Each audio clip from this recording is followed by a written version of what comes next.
Atos capítulo 21. Paulo chega a Tiro. Depois de nos separarmos deles, navegamos diretamente para a ilha de Cos. No dia seguinte chegamos a Rhodes, e dali fomos para Pátara. Encontrando um navio que ia para a Fenícia, embarcamos nele, seguindo viagem. Quando a ilha de Chipre já estava à vista, deixando à esquerda, navegamos para a Síria e chegamos a Tiro, pois o navio devia ser descarregado ali. Encontrando os discípulos, permanecemos lá durante 7 dias, movidos pelo Espírito. Eles recomendavam a Paulo que não fosse a Jerusalém. Passados aqueles dias, saímos para continuar a viagem. Todos os discípulos, cada um com a sua mulher e os seus filhos, nos acompanharam até fora da cidade. E ajoelhados na praia, oramos.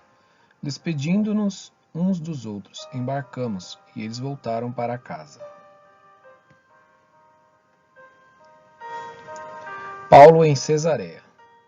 Quanto a nós, concluindo a viagem iniciada em Tiro, chegamos a Ptolemaida, onde saudamos os irmãos, passando um dia com eles. No dia seguinte, partimos e fomos para Cesareia.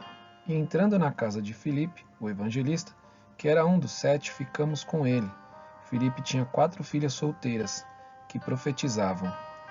Demorando-nos ali alguns dias, veio da Judéia um profeta chamado Ágabo, que, aproximando-se de nós, pegou o cinto de Paulo e, amarrando com ele os próprios pés e mãos, declarou: Assim diz o Espírito Santo.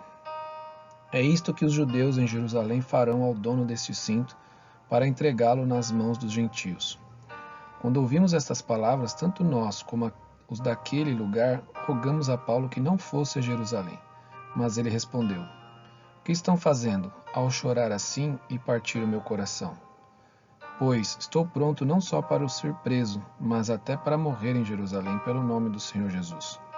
Como Paulo não se deixou persuadir, conformados dissemos: Seja feita a vontade do Senhor. Passados aqueles dias, tendo feito os preparativos, fomos para Jerusalém. Alguns dos discípulos também vieram de Cesareia conosco, trazendo consigo Minasson, natural de Chipre, velho discípulo com quem nos deveríamos hospedar. Paulo chega a Jerusalém. Quando chegamos a Jerusalém, os irmãos nos receberam com alegria. No dia seguinte, Paulo foi conosco encontrar-se com Tiago, e todos os presbíteros se reuniram. E tendo-o saudado, contou os detalhes, o que Deus tinha feito entre os gentios por seu ministério. Ouvindo isso, eles deram glória a Deus e lhe disseram: Você percebe, irmão, que há milhares de judeus que creram e todos são zelosos da lei? Eles foram informados que você ensina todos os judeus entre os gentios e apostatarem de Moisés, dizendo-lhes que não devem circuncidar os filhos, nem andar segundo os costumes da lei. Que faremos então? Certamente saberão que você já chegou. Faça, portanto, o que vamos dizer. Estão entre nós 4 homens que voluntariamente fizeram um voto. Leve esses homens, participe da cerimônia de purificação com eles e pague a despesa deles, para que rapem a cabeça. Assim todos saberão que não procede a informação que receberam a respeito de você e que, pelo contrário, você mesmo vive de conformidade com a lei. Quanto aos gentios que creram, já lhes transmitimos decisões, para que se abstenham das coisas sacrificadas a ídolos, do sangue, da carne de animais sufocados e da imoralidade sexual. Então Paulo, levando aqueles homens no dia seguinte, tendo-se purificado com eles, entrou no templo, acertando o cumprimento dos dias da purificação até que se fizesse a oferta em favor de cada um deles. Paulo é preso no templo. Quando já estavam por findar os 7 dias, os judeus que tinham vindo da província da Ásia, ao verem Paulo no templo, alvoroçaram todo o povo e o agarraram, gritando: Israelitas, socorro! Este é o homem que por toda parte anda ensinando todos a serem contra o povo, contra a lei e contra este lugar. E mais ainda, introduziu até os gregos no templo e profanou este recinto sagrado.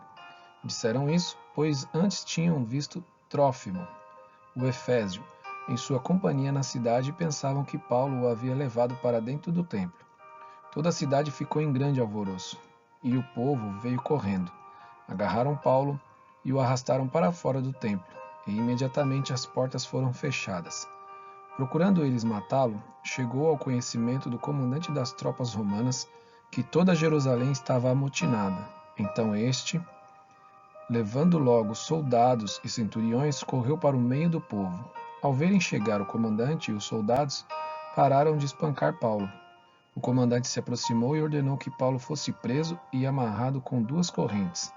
Então perguntou quem era e o que havia feito. Na multidão, uns gritavam uma coisa, outros gritavam outra, não podendo ele, porém, saber a verdade por causa do tumulto.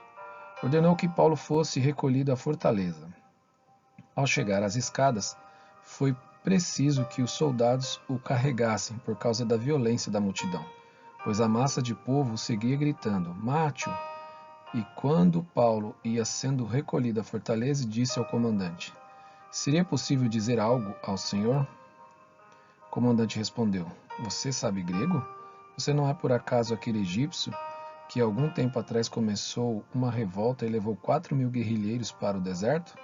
Paulo respondeu: "Eu sou judeu, natural de Tarso, uma importante cidade da Cilícia, e peço ao Senhor que me permita falar ao povo." Obtida a permissão, Paulo, em pé na escadaria, fez com a mão sinal ao povo. Fez-se grande silêncio, e ele falou em língua hebraica, dizendo: